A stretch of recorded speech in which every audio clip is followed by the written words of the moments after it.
Le couteau s'enfonça dans ma poitrine comme un amant perfide. Et je sentis mon sang chaud couler sur le parquet ciré de notre appartement haussmannien. Tandis que le rire étouffé de Claire résonnait encore à mes oreilles. J'ouvris les yeux.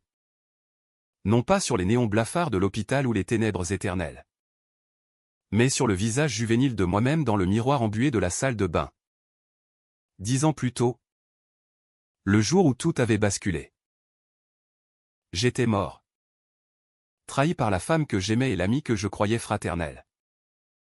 Mais les dieux ou le diable m'avaient renvoyé en enfer pour une seconde chance, la vengeance. Paris. Cette ville des lumières éternelles m'avait toujours semblé un écrin de velours pour mes ambitions. Architecte de renom, j'avais gravi les échelons de la tour d'ivoire parisienne, signant des projets qui redessinaient les berges de la Seine et les boulevards haussmanniens. À 32 ans, j'étais au sommet, marié à Claire. Une avocate aux courbes félines et au sourire qui désarmait les juges les plus sévères. Et associé avec Marc, mon meilleur ami depuis l'école des beaux-arts. Un génie du béton armé dont les idées folles complétaient les miennes. Notre cabinet. Lumière urbaine. Bourdonnait d'énergie. De contrats juteux avec la mairie de Paris et des investisseurs qataris aux poches sans fond. Mais ce matin-là, dans la salle de bain de notre loft du Marais, alors que la vapeur de la douche encore chaude enveloppait le miroir, je vis mon reflet, non pas celui d'un homme brisé par la trahison, mais celui d'un jeune loup affamé. Les yeux vifs, la peau lisse sans les rides creusées par les nuits blanches et les verres de cognac solitaires. Mes mains tremblèrent en touchant mon visage, les cicatrices invisibles de la chute. Les veines saillantes des veilles interminables. Tout avait disparu. J'étais revenu. Le 15 juin 2015. Le jour où Marc m'avait convié à signer le contrat qui scellerait notre fortune commune. Et où Claire, feignant une migraine, m'avait embrassé sur le seuil avec une tendresse qui sonnait déjà faux. Le choc me frappa comme une gifle, les souvenirs affluaient. Non pas en flash flou, mais en un torrent clair et impitoyable. Je revoyais la nuit fatale. 10 ans plus tard. En 2025. Notre cabinet en faillite. Marc au sommet d'un empire bâti sur mes idées volées. Claire à son bras lors de la gala de l'opéra. Riant de mes tentatives pathétiques pour les confronter. J'avais découvert le pot aux roses trop tard, ils avaient saboté mes plans. Falsifié des documents. Même empoisonné subtilement mes relations avec les clients. Et ce soir-là, dans l'ombre de notre ancien appartement, il m'avait achevé un cambriolage simulé. Un couteau accidentel en pleine poitrine. Pour ton bien. Alexandre, avait murmuré Claire en essuyant la lame sur ma chemise. Tu étais devenu un obstacle. Je m'effondrais à genoux sur le carrelage froid, vomissant l'eau de la douche et la bile de la rage. Étais-je fou? Un rêve lucide. Une hallucination née du délirium morti? Non. Le journal plié sur le lavabo, daté du 15 juin 2015, clamait les gros titres sur l'affaire Cahuzac. Ce scandale fiscal qui avait ébranlé la République. C'était réel. J'avais une seconde chance. Pas pour racheter mes erreurs au nom. Celle-là était gravée dans mon sang mais pour les faire payer. Lentement. Méthodiquement. Avec la cruauté d'un pari souterrain. Où les secrets se monnaient plus cher que l'or. Je me relevai. Essuyant ma bouche d'une main ferme. Le miroir me renvoyait un regard que je connaissais trop bien, celui du survivant. J'enfilai un costume slim taillé sur mesure. Nouai ma cravate Hermès, un cadeau de Claire. Ironie du sort, et descendis les escaliers en colimaçon vers la rue pavée.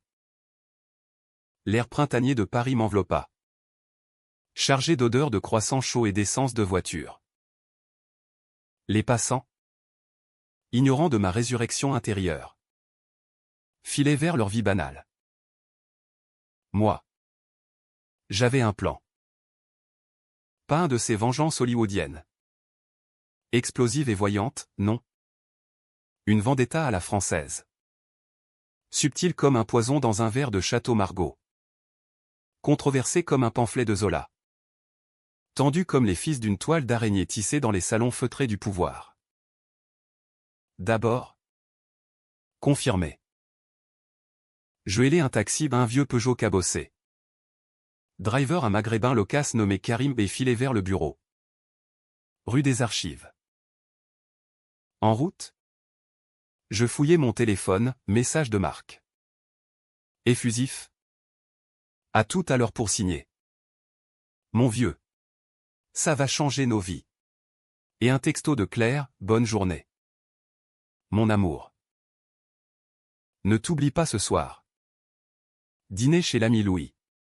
Mon estomac se noie. Chez l'ami Louis. Ce bastion de la gastronomie parisienne où Marc avait déjà. Dans ma vie précédente.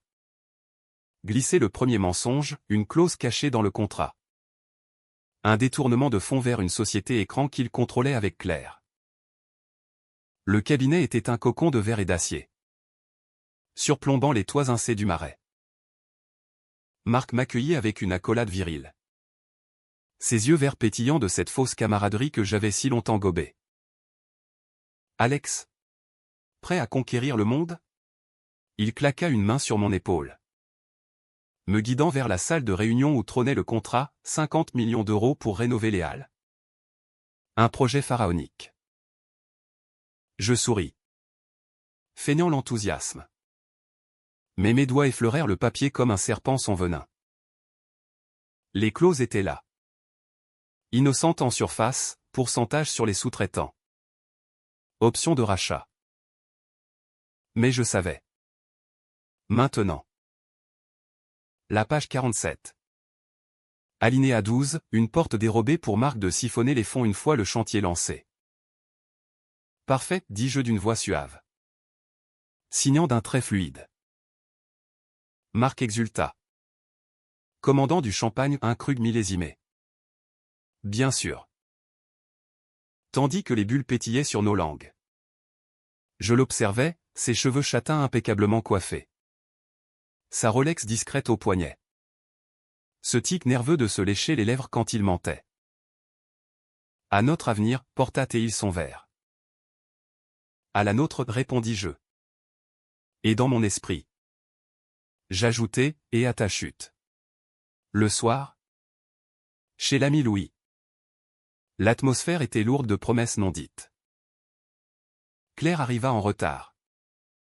Divine dans une robe noire moulante de chez Dior. Ses boucles rousses cascadant sur ses épaules nues. Elle m'embrassa. Ses lèvres goûtant le rouge à lèvres Chanel. Et je sentis le fantôme de la trahison me traverser. Marc était là. Bien sûr. Par hasard attablé au bar. Nous dînâmes à trois. Riant des anecdotes de l'école.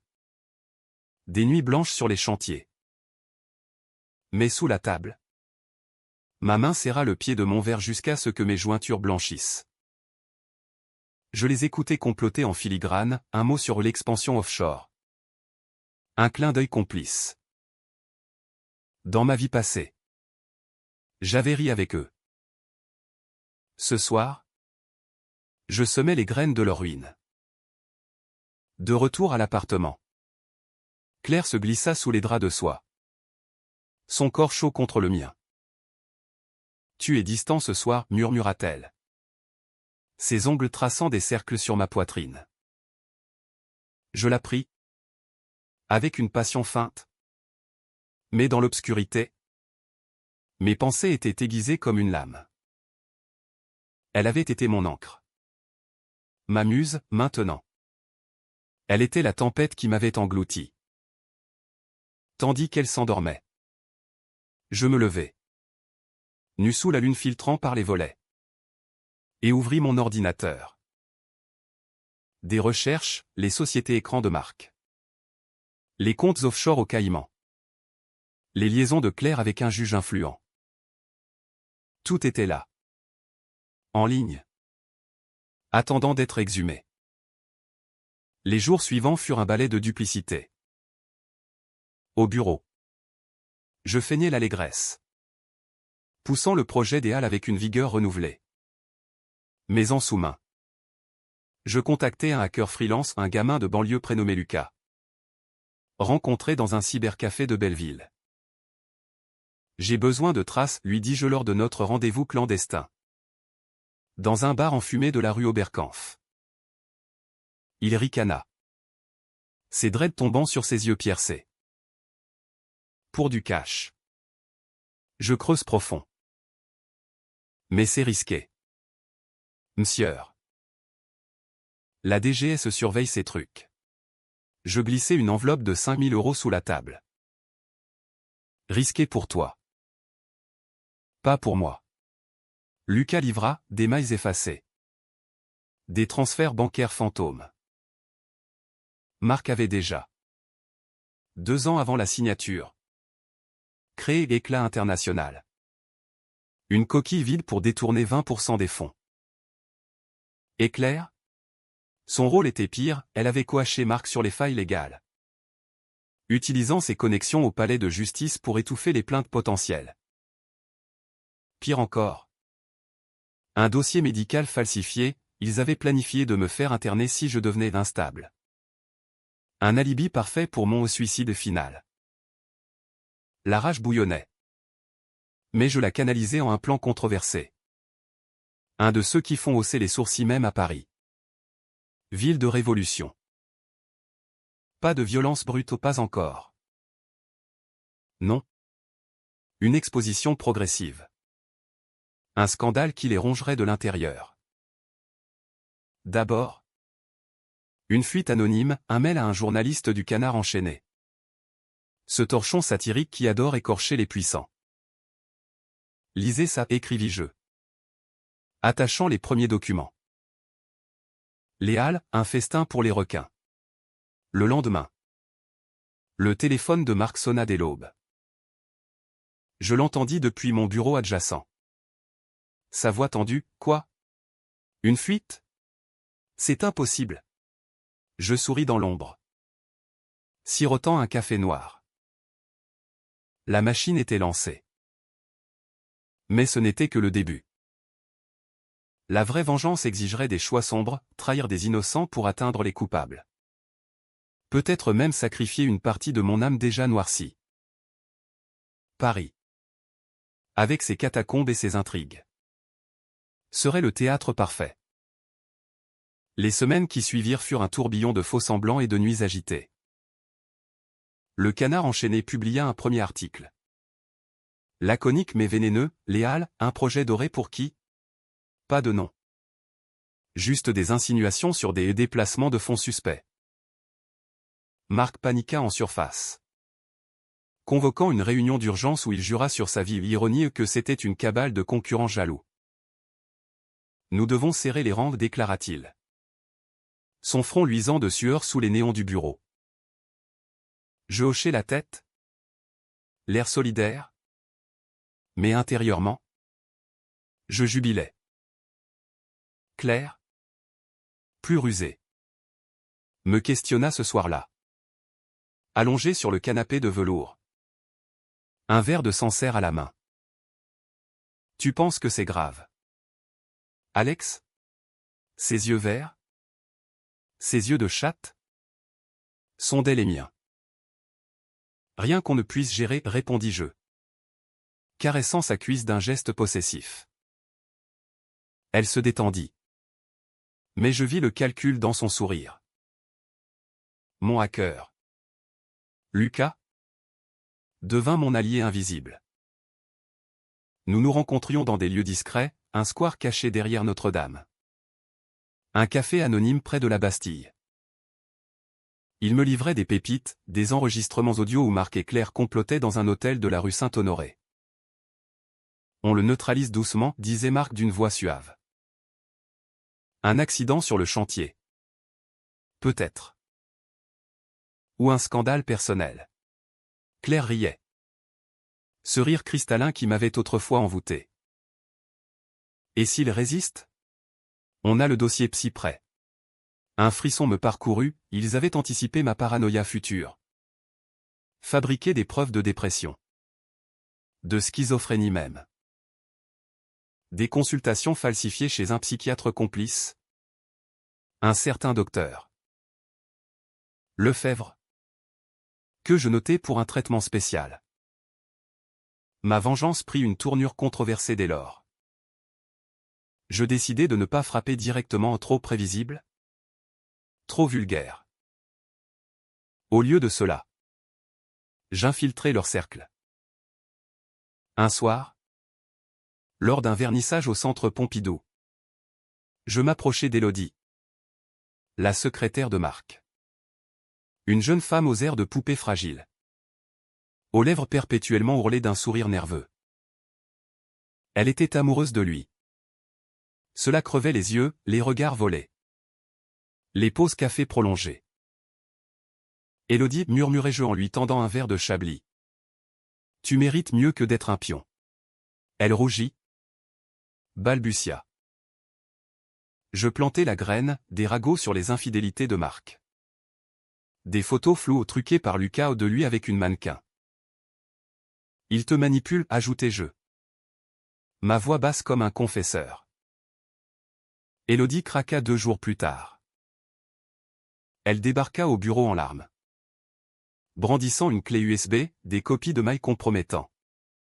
Des virements vers des comptes suisses. Il m'a promis une part.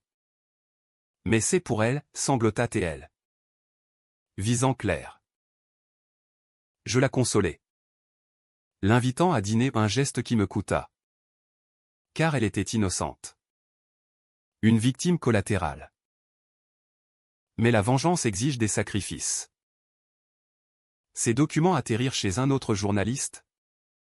Cette fois au Monde. Sous forme d'un dossier anonyme. L'article fit les unes, soupçons de corruption dans la rénovation des Halles, un cabinet parisien dans la tourmente. Marc et Claire se refermèrent comme des huîtres. Ils annulèrent des réunions. Engagèrent des avocats ou ironiquement. Le cabinet rival de Claire. Chez nous, les dîners devinrent des champs de mine. C'est toi qui as fait fuiter, explosa Claire un soir. Son verre de vin se brisant contre le mur. Ses yeux flamboyaient. Accusateur. Je ris. Un rire froid que je n'avais jamais osé dans ma vie passée. Pourquoi ferais-je ça?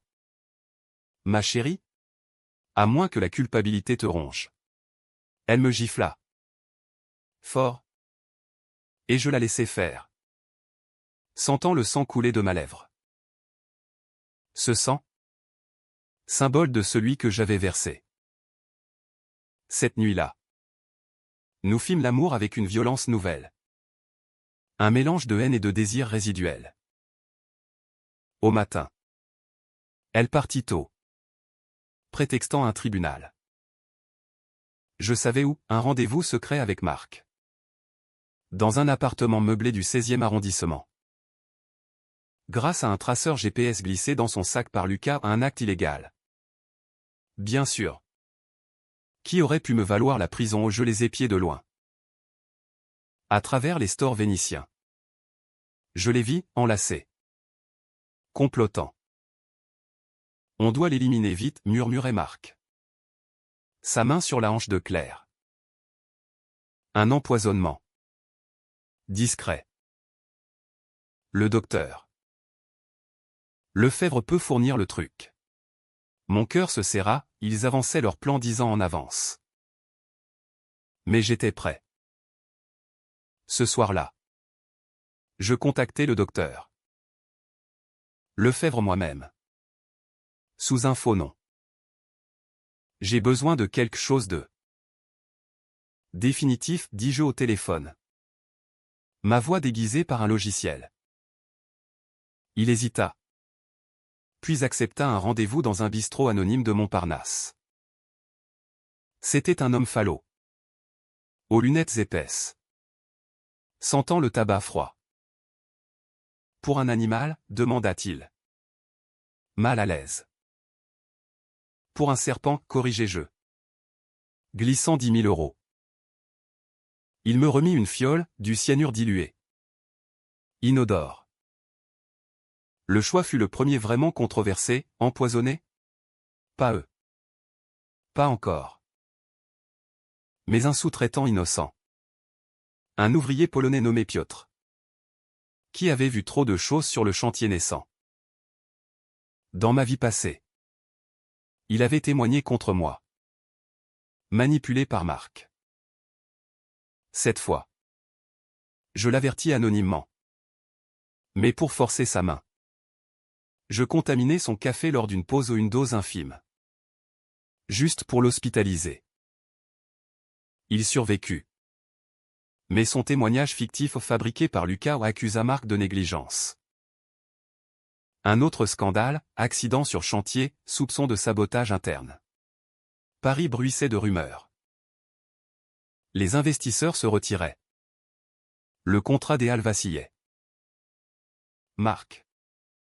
Acculé. Commis son erreur, il tenta de m'acheter. Dans son bureau. Tard le soir. Sous la lueur d'une lampe art déco. Il posa une mallette sur la table. 200 000 euros. Alex. Pour ton silence. On repart à zéro. Ses yeux imploraient. Mais je vis la peur. Cette peur que j'avais ressentie en mourant. À zéro, répétai-je. Ouvrant la mallette. Les billets sentaient l'encre et la trahison. Je refermai le couvercle doucement. Non. Marc. À moins zéro. Je sortis, laissant la porte claquer comme un verdict. Dehors. La pluie martelait les pavés. Et je marchais vers la Seine. Le poids de la mallette alourdissant mes pas. J'avais franchi une ligne, chantage. Empoisonnement mineur. Manipulation. Étais-je meilleur qu'eux? Non. Mais la vengeance n'est pas justice, c'est catharsis. Un feu qui consume tout. Chez moi. Claire m'attendait. Un verre à la main. Les yeux rougis. Partons. Alex. À Nice. À la campagne. Oublions tout. Sa voix tremblait. Vulnérable pour la première fois. Je l'embrassai. Goûtant le sel de ses larmes. Bientôt, promis-je. Mais dans mon cœur. Je savais, la tempête n'était qu'à son apogée. Lucas m'appela le lendemain, j'ai trouvé le gros poisson. Un mail de Claire au juge, ils ont un témoin clé pour te discréditer. Un ancien collègue. Henri. Henri. Mon mentor à l'école. Mort dans ma vie passée d'un infarctus.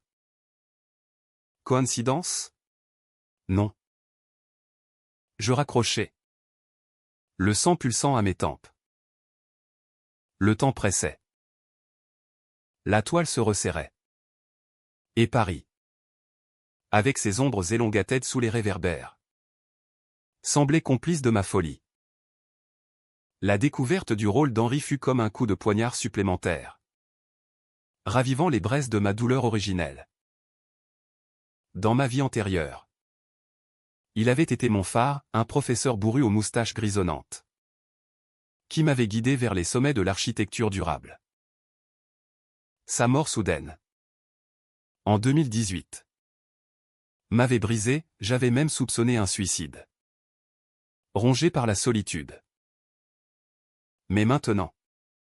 Les mailles de Claire révélaient la vérité, il l'avait payé pour témoigner contre moi lors d'une enquête mineure sur des irrégularités budgétaires.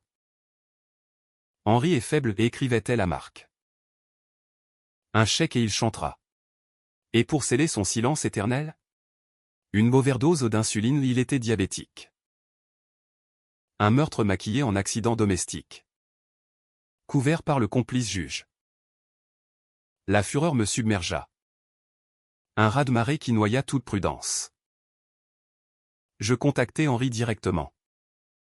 Sous prétexte d'une visite nostalgique.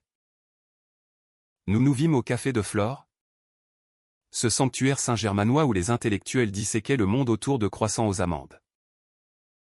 Il était vieilli. Ses yeux voilés par le remords. Ses mains tremblantes sur sa tasse de thé vert. Alexandre. Mon garçon, dit-il d'une voix éraillée. Tu as l'air hanté. Je souris. Masquant le tourbillon intérieur. La ville est. Professeur. Et vous? Des regrets. Il baissa les yeux. Marmonnant sur la retraite. Les factures. Je glissai alors la photo à un tirage de l'un de ses mets à Claire. Obtenu par Lucas. Expliquez-moi ça. Henri blêmit. Renversant son thé. Les mots jaillirent en un flot confus, la pression financière. La promesse d'un poste honorifique. La peur. Ils m'ont menacé. Alex. Dis-moi que tu ne. Je l'interrompis doucement, je veux la vérité. Pas des excuses. Testifier contre eux. Ou je publie tout. C'était du chantage pur. Un péché moral qui me rongeait déjà. Henri accepta. Les larmes aux yeux. Pour toi. Mon fils spirituel. Nous scellâmes le pacte d'une poignée de main. Mais en partant, je vis dans son regard la graine de la trahison, il contacterait Claire. Par peur. Effectivement. 2 jours plus tard. Lucas intercepta l'appel. Il a craqué, m'annonça-t-il d'une voix excitée depuis son repère de Belleville. Il prépare un plan B, te faire accuser d'extorsion. Le piège se refermait. Je décidai d'anticiper. Avec une décision qui me entrait, impliquer la police. Pas la brigade financière trop lente mais un contact discret. Un flic corrompu que j'avais connu via un chantier, l'inspecteur Duval. Un colosse au cigare perpétuel. Qu'il résolvait les affaires pour un pourboire. J'ai des preuves sur un cabinet d'architecture, lui dis-je lors d'une rencontre dans un bar de Pigalle. L'air chargé de tabac et de secrets. Mais c'est sensible. Vous touchez 50 000 si vous trouvez ça dans leur bureau. Duval grogna. Son œil unique luisant. Risqué. Mais Paris adore les scandales. La descente eut lieu une semaine plus tard. À l'aube, alors que la brume enveloppait le marais. Des uniformes bleus envahirent le cabinet. Saisissant ordinateur et dossier. Marc fut arrêté sur place. Menottes au poignet. Son visage déformé par l'incrédulité. Alex. C'est toi. Hein. Salaud, hurla-t-il en passant devant mon bureau. Je restai impassible. Feignant le choc. Claire. Averti. Arriva en trombe. Son tailleur Chanel froissé. Invoquant ses relations judiciaires. Mais Duval avait fait du bon travail, les preuves étaient accablantes. Planté avec soin un mai. Virement. Même un enregistrement audio bidouillé où Marc avouait le détournement. Les médias s'emballèrent. Le Figaro titrait « Corruption aux Halles, arrestation choc d'un golden boy parisien ». Libé. Plus gauchiste. Creusait le système pourri des élites. Claire me confronta chez nous. Hystérique, tu savais. Tu les as vendus. Elle me griffa le visage. Laissant des sillons sanglants. Pour nous sauver le mentis-je. L'étreignant. C'était eux ou nous. Elle s'effondra. Pleurant. Et pour la première fois. Je vis la fissure, la femme ambitieuse craquelée par la peur. Cette nuit. Je ne dormis pas, je rédigeai une confession anonyme pour un blog d'investigation. Détaillant le rôle de Claire sans la nommer encore. L'avocate de l'ombre l'appelait je. semant le doute. Mais le twist vint d'Henri. Au lieu de témoigner, il se suicida ou une lettre accusant Marc. Mais innocent Claire. Pour protéger les vivants, écrivait-il. J'avais poussé un innocent au bord du gouffre, son sang était sur mes mains. La culpabilité me rongeait. Un acide lent. Était-ce la vengeance? Ou une spirale de destruction mutuelle? Paris. Indifférente. Continuer son ballet, touriste sous la tour Eiffel. Grève au métro. Amour fugace dans les bistrots. Marc fut libéré sous caution. 1 million d'euros payés par un oncle qatari. Il me défia publiquement lors d'une conférence de presse, mon associé. Alexandre Laurent. Est un traître. Il a fabriqué ses preuves pour me ruiner. Les caméras Zohomer sur mon visage. Et je souris calmement, les faits parlent d'eux-mêmes. Mais en privé. Il m'envoya un message, on se voit ce soir. Le pont des Arts. Viens seul. Un piège. Évidemment. Claire insista, ne va pas. C'est dangereux. Sa voix tremblait, craignait-elle pour moi? Ou pour son amant? J'y allais. La fiole de cyanure en poche, celle du docteur. Lefebvre. Ironie du sort. Le pont des Arts. Ce lieu des cadenas d'amour brisés par la mairie. Était désert sous la lune gibbeuse. Marc m'attendait. Adossé à la rambarde. Un cigare aux lèvres. Tu as tout gâché. Alex, dit-il d'une voix rauque. Claire et moi. C'était pour le bien commun. Tu étais faible. Obsédé par tes idéaux verts. On a dû te contourner.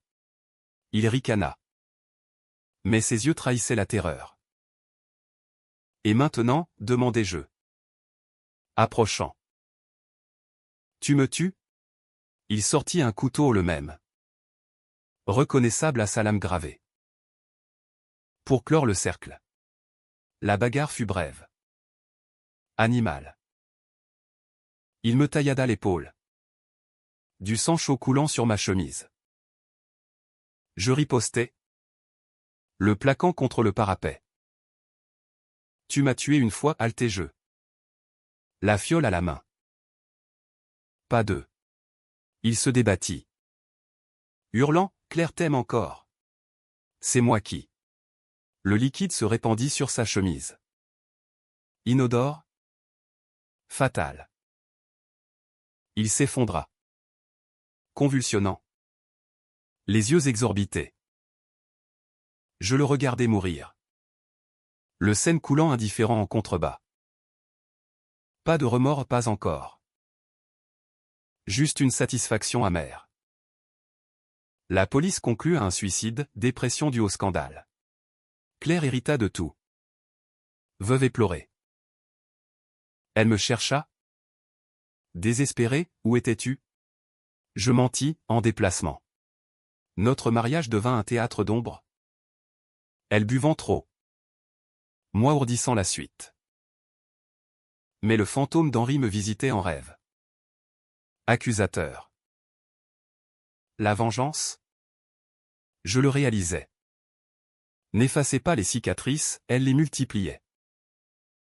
Avec la mort de Marc. Le vent tourna. Le cabinet fut liquidé.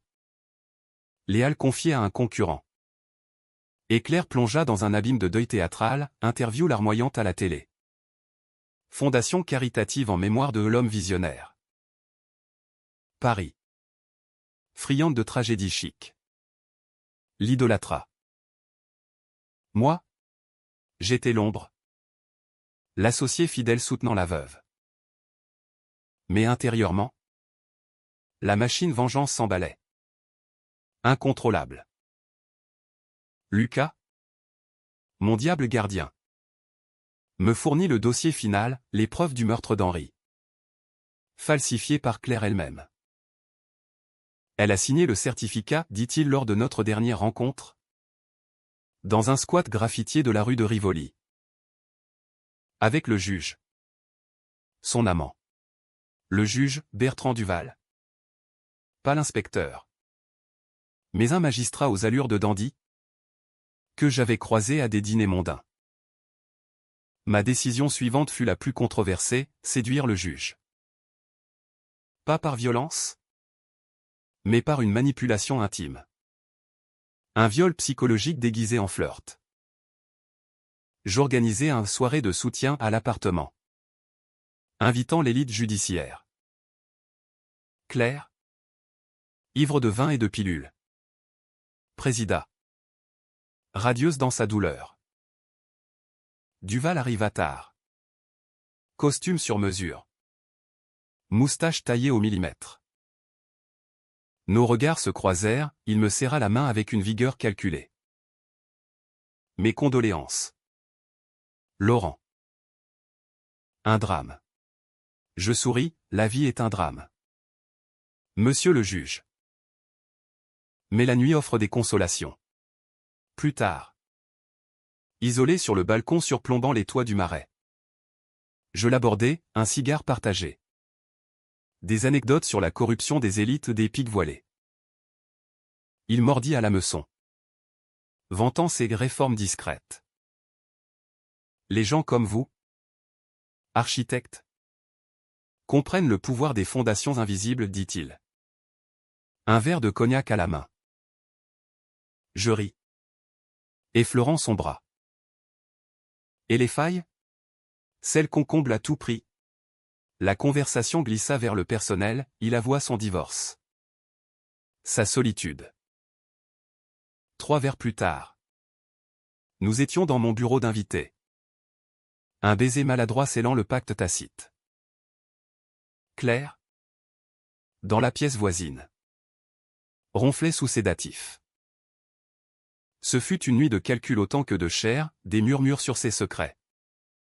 Des aveux arrachés entre deux souffles. Il parla de Claire, une tempête. Cette femme. Elle m'a promis l'impossible. Et des dossiers, le meurtre d'Henri. Étouffé pour 100 000 €.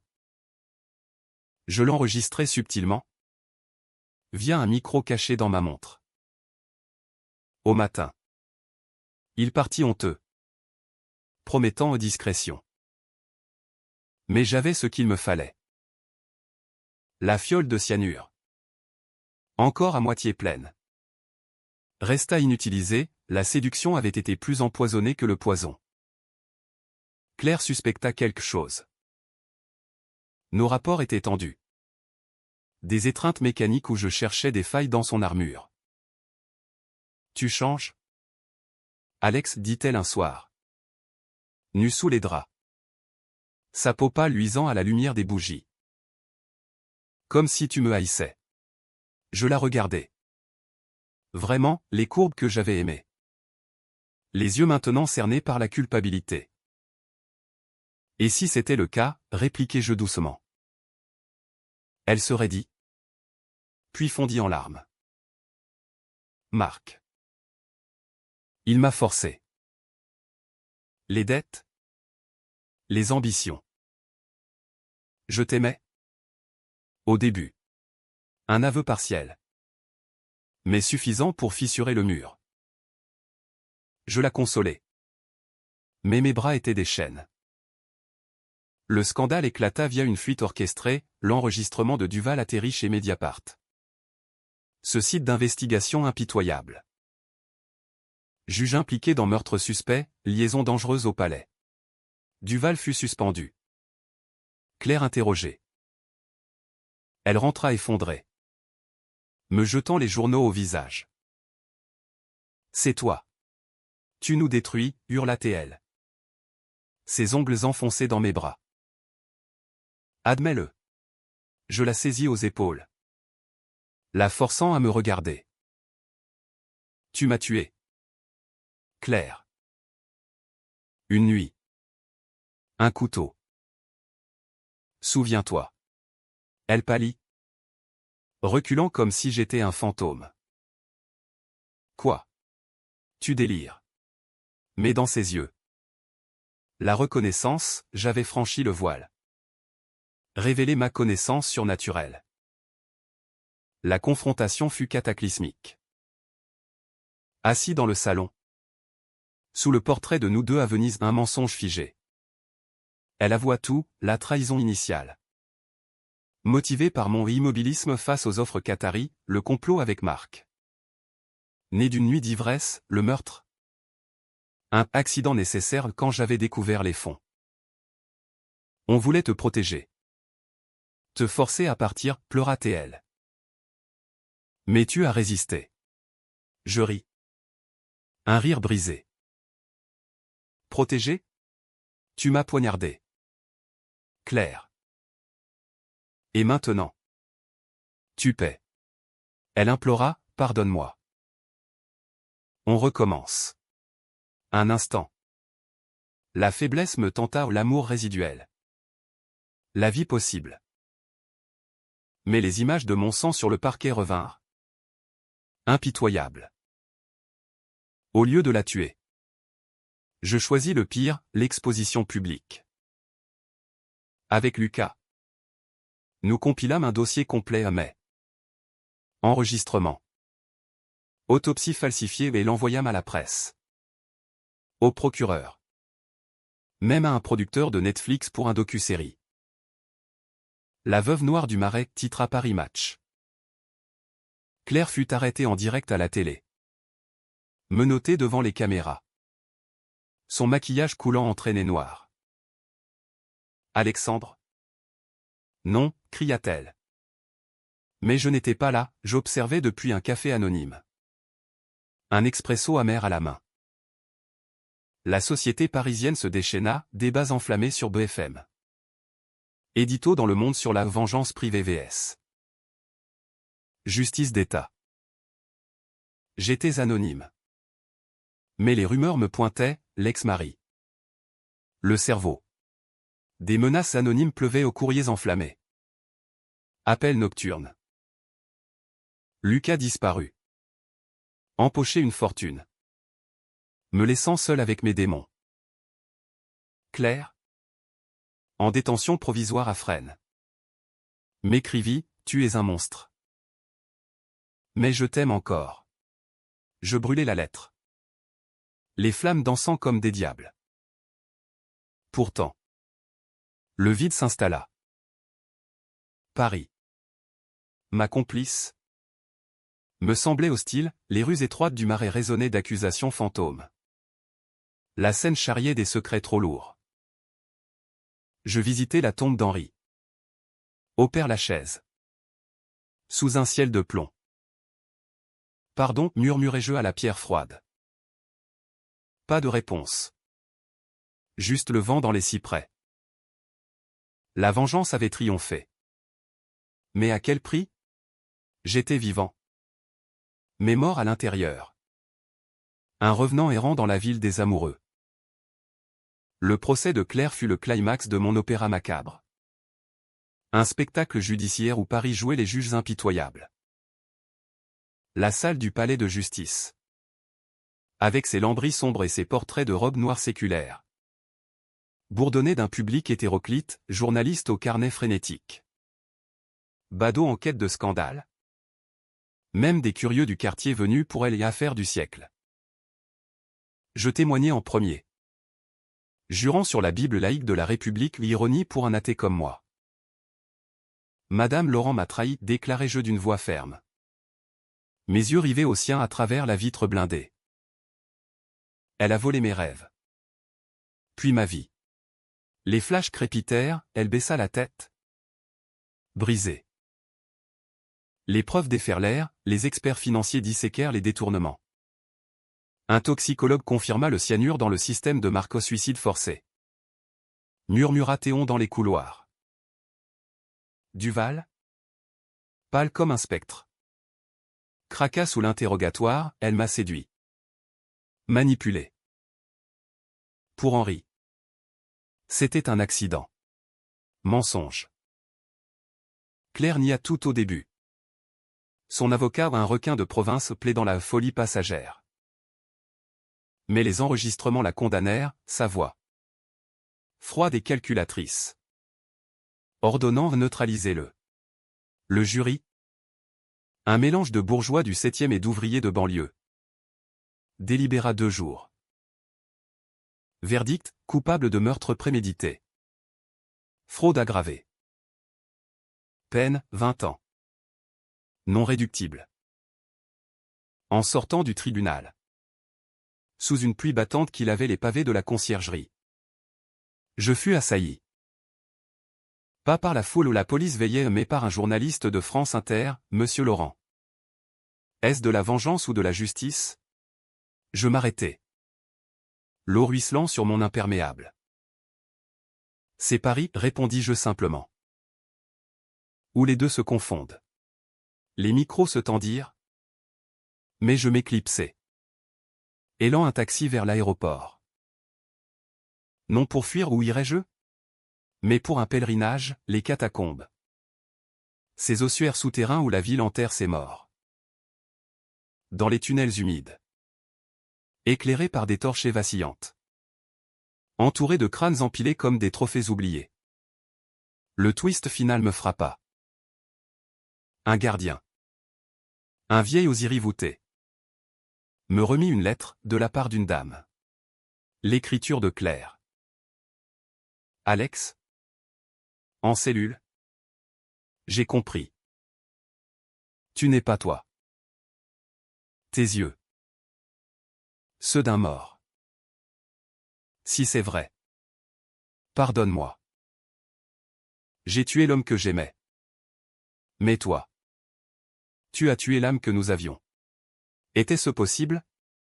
Avait-elle perçu ma résurrection dans un regard? Un geste? Ou était-ce le délire d'une condamnée? Le choc me plia en deux contre une paroi d'os. J'avais gagné, elle en cage. Moi libre. Mais la victoire était pyrrhique. Les nuits suivantes. Les cauchemars revinrent non plus ma mort. Mais celle des innocents, Élodie. Brisé, Henri. Suicidé, Lucas. Peut-être traqué. Et Claire? Sa cellule à Fleury-Mérogis. Grise et anonyme. Hantait mes veilles. J'errais dans Paris. Vidant des verres au Ritz. Consultant des voyants bidons dans le quartier latin. Vous êtes maudit, me dit une gitane aux yeux fous. Le retour des morts n'apporte que le deuil. Le choix final fut le plus dur, le pardon?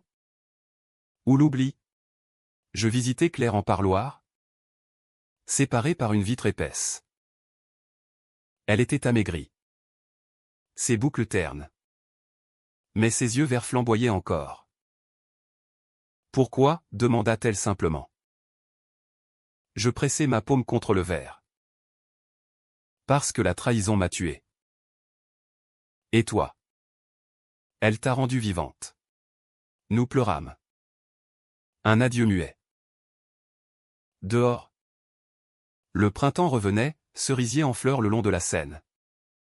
Couples enlacés sur les bancs. Paris renaissait. Indifférente. Je vendis l'appartement du Marais. Ce tombeau de souvenirs. Et parti pour la Provence. Un mas isolé près d'Avignon. Là. Sous le soleil impitoyable. Je repris l'architecture non plus pour la gloire. Mais pour guérir, des maisons éco-responsables pour des familles brisées. Les cicatrices restaient. Mais atténuées. Un soir. Un an plus tard. Une lettre arriva, Claire. En libération conditionnelle pour bonne conduite. Je pars au Canada. Merci de m'avoir laissé vivre. Pas de pardon total. Mais une trêve. Était-ce un happy end? Non. La vengeance n'en offre pas. Juste une aube pâle après la nuit. Debout sur ma terrasse. Face aux vignes infinies. Je levai un verre de rosé au fantôme de moi-même. À la Renaissance, toast et jeu. Et pour la première fois, je crus en une suite pas vengeresse, mais humaine. Paris. Lointaine. Clignotait dans ma mémoire comme un amour toxique. J'avais survécu. Et cela. C'était assez.